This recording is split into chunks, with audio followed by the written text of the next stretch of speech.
I feel good. Je me sens Me bien. sinto super bien. Eu me sinto bem. Et toi? Genki. Et toi? I Feel Good, les chroniques akashiques, le podcast qui vous veut du bien et vous donne un éclairage sur le grand éventail des activités de bien-être, développement personnel et spirituel et autres initiatives inspirantes. Ce podcast vous est présenté par Armel Bérodi et l'Espace Akashique. Aujourd'hui, nous vous présentons donc Camille Faverobos, qui est ostéopathe et qui va nous présenter son parcours. Alors bonjour Camille, merci d'être là. Merci beaucoup. Je sais que tu as un parcours un peu atypique parce que tu n'es pas ostéopathe depuis toujours. Non. J'ai commencé, en tout cas, mon cursus professionnel, si on peut l'appeler comme ça, en tant que danseuse contemporaine. Ensuite, j'ai continué dans ce parcours artistique en dansant avec des chorégraphes montpelliérains. J'ai passé mon diplôme de professeur de danse contemporaine. J'ai donné quelques cours, mais très rapidement, en fait, je me suis rendu compte que ça allait pas, que c'était pas mon chemin, c'était pas ma voie, c'était pas ça que je voulais faire, en tout cas pour un long temps. Donc, j'ai travaillé avec des personnes en fin de vie et en période de grande précarité pendant 1 an. Et là, j'ai trouvé ce que je voulais faire à ce moment-là. D'accord, mais quand tu as travaillé avec ces personnes, c'était dans le cadre de la danse ou... Pas du tout. Au début, c'était justement parce que je prévoyais de reprendre mes études et c'était un moyen de les financer. Ça devait être sur du court terme et en fait, ça m'a beaucoup plu, même si c'était extrêmement difficile.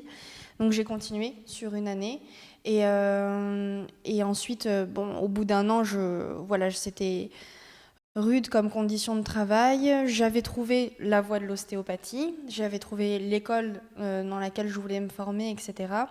Et à ce moment-là, je me suis dit, en fait, je me lance. J'avais fait 1 an avec ces personnes en fin de vie, en grande précarité, qui m'a beaucoup forgée et beaucoup appris aussi en termes de recul déjà, pas thérapeutique, mais juste humain en fait. Et c'est différentes choses qui me servent encore aujourd'hui au cabinet. J'aimerais savoir revenir sur cette période de la danse. En fait, déjà petite, tu dansais. Comment t'es arrivée à te lancer professionnellement dans cette voie-là? Je me suis jamais posé la question. C'était une évidence pour toi? Dans le sens où j'ai commencé la danse, je pense, à 3 ans et demi, 4 ans. J'ai toujours été en horaire aménagé. Donc, en fait, j'étais à l'école le matin, l'après-midi, j'étais au conservatoire. Quand j'étais ado, je respirais que danse. Ah ouais. J'ai fait pas mal de théâtre aussi et de cirque. Ah d'accord. Donc, tout ça, c'est venu enrichir ma pratique professionnelle, en fait, finalement. Et puis, vraiment, une fois que je suis arrivée au bout du cursus du conservatoire avec mon diplôme de fin de conservatoire, au bout du cursus de professeur de danse, je me suis dit, qu'est-ce que je fais maintenant? Est-ce que je vais être intermittente? La réponse était très claire, c'était non. Et qu'est-ce que je fais une fois que... Et l'enseignement? L'enseignement, non plus. J'ai eu une opportunité qui aurait pu être très bien. C'était avec, justement, l'hôpital psychiatrique de Montpellier, faire de la danse-thérapie. Mais ça ne s'est pas fait à l'époque pour plusieurs raisons, des subventions, des rencontres qui ont qui n'ont pas porté leurs fruits. Et c'est là-dessus, en fait, qu'a basculé mon envie d'être avec des personnes qui étaient un peu différentes et qui avaient un réel besoin dans leur quotidien de quelqu'un. Et c'est comme ça que j'ai trouvé ce travail-là. Et tu te sens différente, toi? Ah ouais. Tu te sens différente comment? Je me sens différente comment? Dans ma façon, je crois, de réfléchir, dans ma façon d'intégrer aussi peut-être les émotions ou la façon dont je vois les gens aussi, souvent. Voilà. Du coup, c'est quoi le rapport justement entre le corps et les émotions? Parce que toi, tu as beaucoup travaillé sur le corps. Comment c'est ta manière d'intégrer les choses? Ça se passe par le corps, ça se passe par l'esprit? Est-ce que tu as réussi à comprendre ce fonctionnement chez toi? C'est encore en route. Ouais. Mais par contre, ce qui est très porteur, et c'est là où je fais vraiment le lien entre mon passé de danseuse et mon quotidien, mon présent d'ostéopathe, c'est que ma pratique professionnelle et thérapeutique est quand même purement corporelle, enfin de prime abord en tout cas. Donc j'ai quand même cette facilité-là à avoir un contact juste de chair à chair aussi avec les gens, parce que c'est ça, l'ostéopathie aussi. Et puis il y a... Une fois que le corps est imprégné, en fait, c'est là où justement l'esprit, par tous mes savoirs des 5 ans d'études, l'expérience en cabinet, font que voilà, ça prend le relais, et puis je viens poser, alors pas un diagnostic, mais juste voilà, un avis, un état des lieux sur la personne que j'ai en face de moi. Et puis après, il y a tout ce qu'on ne peut pas, on va dire, ni intellectualiser, ni forcément palper. Donc là, le champ émotionnel rentre également beaucoup en jeu à ce moment-là pour moi. C'est plus facile pour toi de sentir avec tes mains que de comprendre avec des mots? Ouais. Ouais. Il y a beaucoup de patients que j'ai au cabinet où ils mettent, par exemple, les séances durent à peu près 1 heure, souvent 1 heure et quart. J'essaye de ne pas être en retard. Mais en fait, c'est au bout d'1 heure, on a une relation de confiance qui s'est installée. Et souvent, les patients me livrent quelque chose d'eux en fin de séance. Et souvent, je leur dis, je sais, mais parce que leur corps me l'a déjà raconté, en fait. Soit par leur état, soit par les certaines densités que je peux y trouver, ou au contraire, les plus grandes mobilités. Enfin, voilà, c'est tout ça. Est-ce que tu trouves qu'il y a un décalage entre ce que tu ressens de la personne dans tes mains et ce qu'elle te raconte d'elle?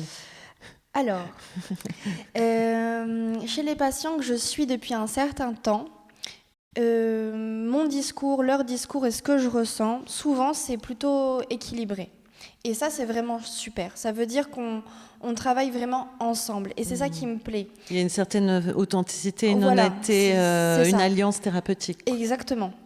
Après, ce qui se passe souvent dans les premières rencontres, c'est comme dans tout dans la vie, on tâte un peu le terrain, on voit où on met les pieds. Donc c'est dans ces débuts-là où souvent, moi je ne vais pas rentrer directement au fond des choses, parce que si je sens que c'est possible, je le fais. J'ai beaucoup moins de réticence avec ça maintenant. Mais si je sens que pour la personne, c'est encore un peu frileux, encore un peu jeune, etc., je vais attendre que ce soit le corps ou la personne qui verbalise ou qui me montre ce que moi, je sais déjà, en fait. Parce que c'est pas du tout mon rôle de mettre les gens en face des choses qu'ils n'ont pas encore en conscience, en fait. Oui. Voilà. Qu'est-ce que ça apporte, la danse, dans ton métier d'ostéopathe?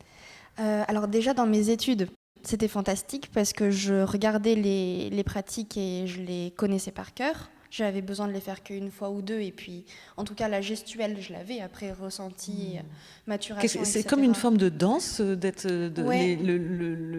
les gestes d'ostéopathie. Oui, on peut l'apparenter à ça. J'avais des professeurs qui disaient que pour qu'une séance d'ostéopathie soit bien réussie, il fallait que ce soit aussi joli à voir. Waouh! Donc en fait, tu danses avec tes patients. Ouais, un petit peu, ouais. On s'accorde, ouais. C'est de la danse ensemble, ouais. Ok.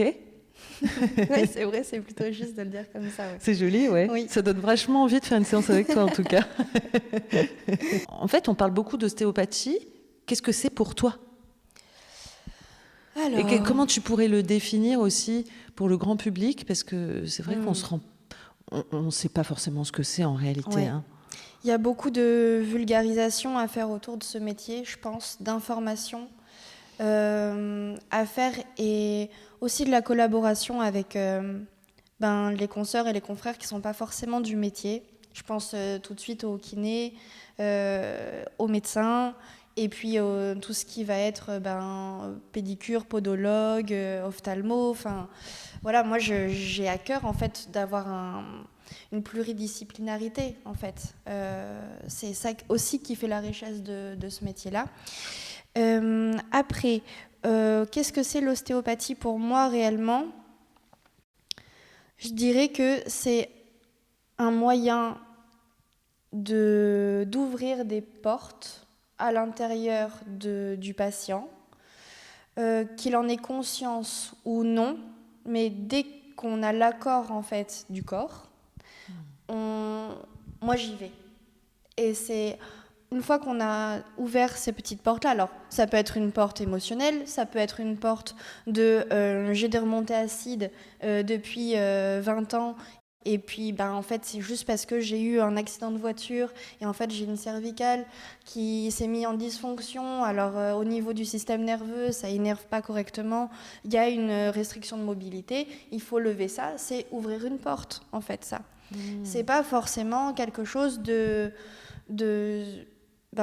énergétique ou spirituel, en tout cas dans cette part-là du métier. Ça peut l'être chez certains patients qui sont en demande de ça. Il y a des pans de l'ostéopathie qui sont plus ou moins, je pense, énergétiques que d'autres. Ah, d'accord. Plus ou moins sur des systèmes tangibles aussi. Enfin, j'avais beaucoup de profs qui m'ont donné des cours sur, par exemple, les endroits chauds, les endroits froids, qu'est-ce que ça veut dire, la mémoire cellulaire, qu'est-ce que ça veut dire, le transgénérationnel aussi en ostéopathie, qu'est-ce que ça veut dire. Ah ouais, voilà. Ça va loin quand même. Ouais, ça va super loin. C'est pour ça que, en fait, moi, ça me peine un petit peu quand on vient me voir parce qu'en fait, on a un torticolis ou parce qu'on a un lumbago. Moi, j'aime beaucoup ces patients-là parce que je me dis, oui, il fallait venir, mais surtout, il fallait venir aussi avant. En fait. Donc, plus de manière préventive ? Oui. Ah, d'accord. Un mot en ostéopathie, c'est homéostasie et prévention. Homéostasie, c'est l'équilibre, la libre circulation. Et prévention, c'est justement pour prévenir des maladies neurodégénératives, des syndromes du côlon irritable, de l'endométriose, de l'infertilité, des problèmes de sommeil, enfin tout ça en fait. D'accord, donc si j'entends bien, ça veut dire que qu'est-ce que tu conseillerais à une personne pour rester dans la prévention et l'entretien de cette homéostasie ? Il faudrait faire quoi, 2, 3 séances, 4 séances par an ? 3 séances par an, ça me semble plutôt bien. Si on est dans un bon équilibre, une bonne dynamique, si on a une pratique sportive régulière à côté, qu'on fait attention aussi à tout son système alimentaire, comment on respire, comment on dort, comment on est avec les autres, avec le monde qui nous entoure, c'est un tout en fait. L'ostéopathie, c'est une thérapie à part entière et quand on est en thérapie, on ne peut pas juste prendre le moment de la thérapie et se dire ça va aller. Il faut aussi le mettre dans une plus grande circulation en fait. Après sur des maladies chroniques ou plus importantes, ça peut m'arriver de voir les gens un peu plus. La question qui tue, c'est quoi la différence avec les kinés ? C'est pas le même métier. Ah ben oui, je me doute, c'est bien pour ça que je te pose la question. Nous, voilà, par exemple... C'est très assimilé parce qu'il y a beaucoup de kinés qui sont ostéos, donc vous savez très bien ce que c'est la différence, mais... Je vais vulgariser. Oui, bien sûr, on est là pour ça. Voilà. Après, nous, on est dans la prévention. Le kiné, lui, va rééduquer, finalement. Donc, on ne va pas chez le kiné pour prévenir une entorse de la cheville, peut-être. Ça vient donc après. Voilà. On est plus Donc, dans la rééducation, on vient soutenir, par exemple, un travail qui a été fait avec un ostéo ou après, par exemple, une opération de remuscler la sangle abdominale pour une hernie. On fait une rééducation aussi du périnée chez une femme qui vient d'accoucher. Ça, c'est pas mon rôle d'ostéopathe de faire cette rééducation du périnée-là chez cette femme en D'accord. particulier. C'est le rôle de mes collaborateurs et de mes collaboratrices qui sont kinés. Et je choisis exprès ce mot-là de collaborateur parce qu'on ne marche pas sur les plates-bandes des autres. Oui. Vu que c'est pas Vous la êtes même complémentaires. chose, on est juste complémentaires. Ouais. Hmm. Et heureusement qu'ils sont là et heureusement qu'on peut justement s'envoyer les patients à chaque moment de leur vie. Enfin, moi, j'ai des patients avec qui, des fois, j'arrive au bout de quelque chose. Alors, la force aussi d'un thérapeute, c'est de savoir dire, là, c'est fini. Peut-être pour toujours, peut-être que pour maintenant. Il vous faut un psy, il vous faut une naturopathe, il vous faut un kiné, il vous faut juste du sport, on verra, ou juste du rien. Voilà. Et toi, avant de faire ce métier, la notion de prévention, c'était déjà important pour toi ? Alors, je ne l'avais pas tout à fait en tête parce que moi, mon ostéopathe, c'était ma béquille quand je dansais beaucoup. J'y allais de façon très, très régulière et c'est lui qui me sauvait un peu la vie quand j'avais des gros concours. C'est lui qui quand je pouvais plus respirer parce que je m'étais bloqué une côte, parce que j'étais tombée en dansant, par exemple, ou que je m'étais luxé l'épaule, des choses un peu fortes, voilà, physiquement parlant. J'allais le voir un peu en me disant, bon, après ma séance, je sais que je vais pouvoir redanser. Je sais que je vais pouvoir rebouger, je sais que je vais pouvoir respirer, redormir. Donc c'était pas tant dans la prévention, mais c'était dans le côté, il y aura un avant, il y aura un après. Dans ce parcours-là de danseuse professionnelle, on peut le dire, j'entends qu'il y a quelque chose de tellement intensif que ça va tirer à l'extrême. Ouais. C'est ça qui t'a fait un peu changer de voie, de dire là, je suis plus dans le prendre soin, dans cet extrême ou... Il y a un peu de ça, mais c'était pas tout à fait au départ dans la relation à mon corps. C'était plutôt dans la relation à... J'allais plus à la danse parce que j'aimais danser, parce que je me faisais du bien, parce que je partageais quelque chose de fort avec les personnes avec qui je dansais. J'allais à la danse parce que j'allais bosser. Et je crois que j'ai toujours voulu faire un métier dans lequel j'allais m'amuser, dans lequel j'allais prendre du plaisir, parce que quitte à avoir la possibilité de le faire, et je suis hyper privilégiée de pouvoir faire ça. Je comprends. Et en fait, je me suis dit, là, en fait, c'est plus possible. Je deviens une personne que j'aime pas, en fait. Ouais. Donc, courir à la gloire de je veux ce rôle, je veux ce concours, je me fais du mal à mon corps et à ma santé pour avoir telle ou telle chose, les faveurs de tel ou tel chorégraphe, etc. C'était pas moi. Et puis après, il y a tout le volet familial où je savais qu'être intermittente et être mère, par exemple, j'allais pas pouvoir forcément faire les deux. Oui. Comme moi, en tout cas, je l'entendais. Il y a des personnes qui le font très bien et c'est super. Mais c'est juste, moi, je me sentais pas. Oui, et puis le jour où l'ostéopathie, ce sera plus ça, peut-être que je changerai aussi. Parce que surtout dans la relation praticien-patient, si moi je vais au cabinet en me disant je vais encore voir des gens et ça va être pesant, etc., mais je peux plus faire correctement mon travail, Bien sûr. fait.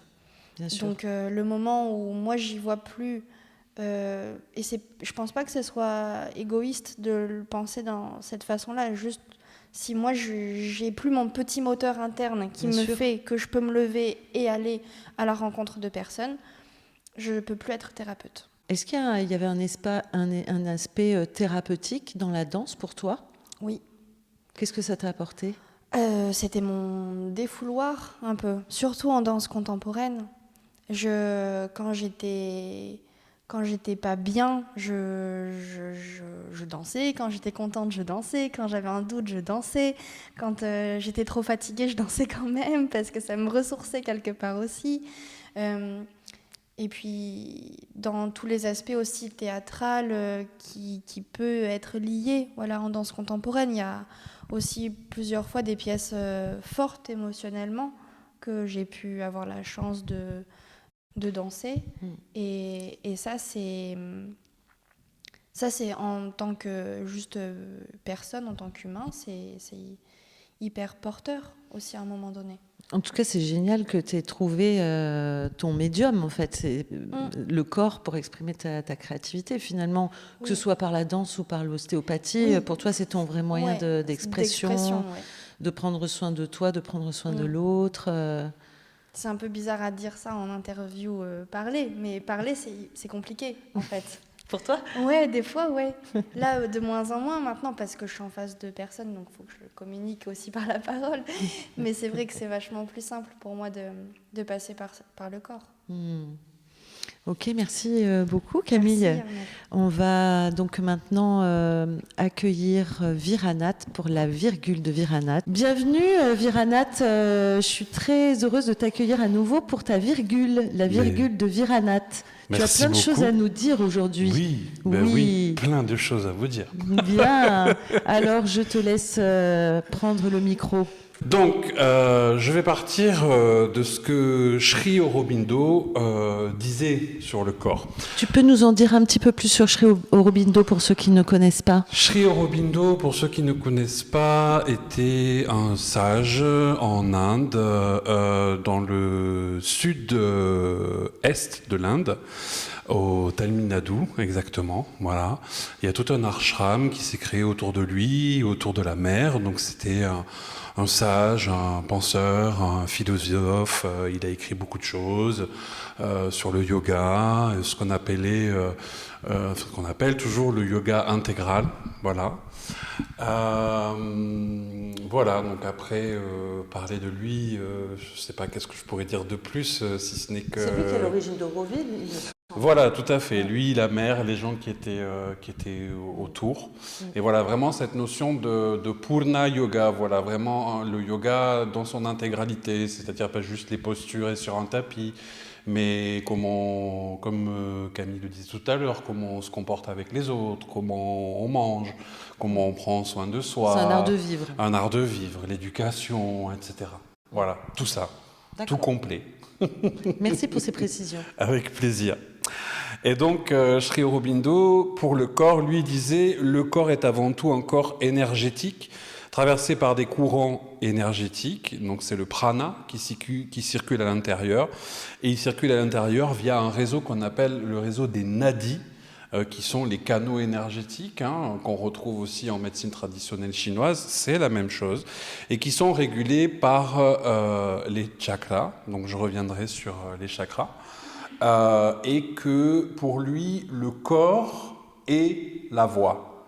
C'est-à-dire que sans corps, il n'y a pas d'expérience, donc on ne peut pas faire grand-chose en fait. C'est ce qu'on disait avec Camille juste avant, voilà, quelque part. Tout à fait. C'est le véhicule. On va revenir sur cette notion de véhicule aussi. Donc sur ce petit panneau, je l'avance un petit peu pour montrer. Attends, si tu veux, je le... Hop. Ouais, voilà. C'est une des représentations des corps énergétiques et de comment ça circule. Donc vous avez au centre effectivement le réseau des chakras principaux et vous avez 3 canaux principaux. Ida à gauche, le canal lunaire qui est comparé au Gange. Pingala à droite, le canal solaire qui est comparé à la Yamuna, qui est aussi une rivière sacrée. Et Sushumna au centre en fait. Voilà. Et vous pouvez constater sur ce schéma que effectivement les canaux énergétiques sont dans le corps, mais aussi à l'extérieur du corps. D'accord ? Je parle du corps physique. Et ce réseau, effectivement, là, ils ne sont pas tous représentés, mais en fait, il y a 72 000 nadis, 72 000 canaux qui parcourent le corps et à l'extérieur du corps. Et donc, forcément, quand on est à côté de quelqu'un, là, nous sommes à côté en train de discuter. Donc, il y a un échange aussi entre ces corps, entre cette énergie qui circule. Qu'est-ce qui fait que quand on s'assoit dans le bus, à côté de certaines personnes, on se sent bien, à côté d'autres personnes, on ne se sent pas forcément très bien? Qu'est-ce qui fait que des fois, quand on rencontre certaines personnes, un regard, un sourire, il se passe quelque chose? Donc, il y a un échange au niveau du corps, mais il y a un échange aussi en dehors du corps physique, toujours pareil. Donc, on va parler plutôt des corps, et non pas du corps pour un yogin. ça c'est le monsieur, ou pour une yogini, ça c'est la madame. Donc le corps est composé de plusieurs corps, 3 au total, d'accord, et qui sont comme une forme de couche, comme un oignon en fait. Donc il y en a 3, mais ils ne forment qu'un. On reste tranquille. Voilà. Donc, le premier corps, en fait, il s'appelle Shtula Sharira. Ok ? Donc, c'est en fait le corps que l'on dit grossier. Non pas qu'il soit vulgaire, mais en fait, c'est le corps, si vous voulez, physique, le plus dense de tous les corps. C'est aussi un corps qu'on appelle le corps de nourriture, puisqu'effectivement, c'est la nourriture qu'on ingère qui fabrique cette matière avec laquelle on grandit, vieillit et meurt. Voilà. Donc le corps dit de nourriture. Il est donc composé exactement de 5 éléments, plus que dans la tradition indienne, dans le Samkhya, mais aussi dans l'Ayurveda, il y a 5 éléments. Donc le premier élément, c'est la terre. Et cette terre, en fait, elle va structurer le corps. D'accord ? Donc c'est tout ce qui est os, donc la grosse structure, et les muscles. C'est régi par l'élément terre, d'accord ? Ensuite, on a l'élément eau. L'élément eau, en fait, c'est tout ce qui circule, donc le sang et la lymphe. C'est schématique, hein, bien sûr, il y a d'autres liquides, mais les principaux sont ceux-là. Ensuite, on a l'élément feu. L'élément feu, c'est la digestion. On sait bien que l'estomac, c'est du feu, voilà. Donc c'est pour ça que souvent, quand j'explique aux yoginis, pendant les séances, ne buvez pas d'eau, puisqu'on est en train de réchauffer le corps, et que si vous mettez une eau qui est à température extérieure dans l'estomac va devoir prendre beaucoup d'énergie, ne serait-ce que pour remettre cette eau à température du corps. Donc ça va vous plomber en fait dans votre pratique, d'accord ? Donc on boit après la séance ou juste avant la relaxation. Donc c'est pareil, lorsqu'on mange en Ayurveda, on ne boit pas en mangeant, on boit 45 minutes après. Parce que sinon, vous mettez de l'eau sur du feu, donc vous ralentissez votre digestion, qui est quelque chose qui demande beaucoup d'énergie au corps. Donc on respecte son corps, on attend un peu. Voilà. Ensuite, on a l'élément air. Bon, comme son nom l'indique, c'est tout l'oxygène en fait qui est dans le corps, qui est considéré comme un espace. Et ensuite, vous avez cette notion qui est la notion d'éther, le 5e élément, qui est souvent mal traduite ou mal comprise. Quand on parle d'éther en Ayurveda ou dans les principes du Samkhya, on parle de l'espace. Dans le corps, il y a de l'espace partout. Il y a de l'espace entre le noyau de la cellule et la membrane de la cellule, il y a de l'espace entre chaque cellule, il y a de l'espace partout, entre chaque dent, entre chaque partie du corps. Donc cette notion d'espace, on est composé de beaucoup d'espace en fait, elle est très importante. Donc voilà les 5 éléments qui sont dans ce qu'on appelle le premier corps, le corps dit grossier. Ensuite, on a le deuxième corps qui s'appelle Sukshama Sharira. Donc ça, c'est le corps subtil, le corps énergétique. C'est ce que je vous ai montré tout à l'heure. Toute cette sphère, en fait, d'énergie qui circule, qui s'échange, etc. Donc, dans ce corps énergétique, on a 3 enveloppes. Alors là, il va encore y avoir du sanskrit. Ces enveloppes sont appelées koshas. D'accord ? Donc, il y a une première enveloppe qui est faite d'énergie vitale, ce qu'on appelle le prana. Ce prana, c'est l'énergie qui est dans l'air. Encore une fois, on a un parallèle avec la médecine chinoise qui parle de chi. En Inde, on parle de prana. Le mot prana a donné le mot pneuma en français. Hein, donc c'est cet air, mais avec cette énergie, avec cette notion de circulation. C'est le mouvement en fait énergétique, l'énergie de vie en fait, si vous voulez. Voilà. Ensuite, on a ce qu'on appelle un deuxième kosha qui est le mental inférieur. Alors, ce n'est pas une notion qu'il est inférieur par rapport à un qui serait supérieur, c'est-à-dire qu'il est moins bien. C'est juste le mental au niveau des fonctions du cerveau. C'est-à-dire, il y a un cerveau, il y a des infos par rapport aux 5 sens que nous avons, et comment on gère en fait ces informations, tout simplement. Survie, reproduction, nourriture, sommeil, etc. Voilà. Donc d'où le mental inférieur. Et ensuite, on a ce qu'on appelle le mental supérieur, 3e kosha, toujours dans ce 2e corps. Tout le monde suit bien, c'est bon? Prenez des notes. Hein. Et là, interrogation écrite à la fin. Donc ce mental supérieur, en fait, c'est celui qui est dans la perception et l'intuition, mais qui fait aussi le lien Entre ces 3 corps, on pourrait un peu parler de conscience si on veut, pour vulgariser bien sûr, mais on est là. Donc on a ces 3 enveloppes. Et ensuite on a donc le dernier corps qui s'appelle le Karana Sharira. Donc c'est ce qu'on appelle le corps spirituel. C'est le corps de la félicité et de la joie. Parce que la félicité et la joie ne sont pas des choses qui sont à l'extérieur. Elles sont en nous. C'est notre nature profonde, notre essence, c'est celle-là. Tout le reste, c'est du mental. Voilà comment il voit un petit peu ces choses-là. Et donc, pour terminer et faire le lien avec notre ami ostéopathe, on dit que l'incarnation humaine, c'est en fait un corps qui est comme un chariot, un carrosse, d'accord, dans lequel l'âme est installée et qui dit là où elle veut aller. Il y a un cocher qui est le mental, en fait, et qui gère ce qui se passe en face de nous, sur un attelage de 4 à 8 chevaux, tous les textes ne sont pas d'accord, qui sont nos émotions. Donc le corps dans lequel nous sommes, dirigé par le mental, mais avec la force des émotions dans ce qu'elles nous peuvent faire aller, ou stopper, ou ralentir, etc. C'est cette image-là. Et donc, comme on dit chez nous, qui veut voyager loin, ménage sa monture. Donc, de temps en temps, eh bien, il faut aller chez le garagiste pour poser ce carrosse. Mais, ce qui est important de comprendre, c'est que ce carrosse, il a un aspect mécanique au niveau des os, de la structure, etc. Donc, merci aux garagistes que peuvent être les ostéopathes, mais ils ne sont pas que ça. Parce que c'est un véhicule moderne. Il y a beaucoup d'électronique à l'intérieur. C'est très complexe. Donc, il y a aussi l'aspect émotionnel, le parasympathique, le sympathique, comment ça se passe au niveau du mental. Est-ce que je suis dans mon corps ou est-ce que je le fuis ? Est-ce que je suis en harmonie avec ce qui s'est passé ? Si j'ai des traumas dans ce corps, est-ce qu'ils sont compris ? Est-ce qu'ils sont intégrés ? Ou est-ce que dès qu'il y a un truc qui ressemble un peu à la même chose, l'attelage des 8 chevaux part en vrille ? Donc il y a aussi tout ça, pour moi, quand je vais chez l'ostéopathe, et j'ai la chance d'y aller régulièrement, parce que je sais que j'en ai besoin. Il n'y a pas que l'aspect mécanique, il y a aussi toute cette sphère-là. Donc, il y a bien les 3 corps chez l'ostéopathe dont on va prendre soin.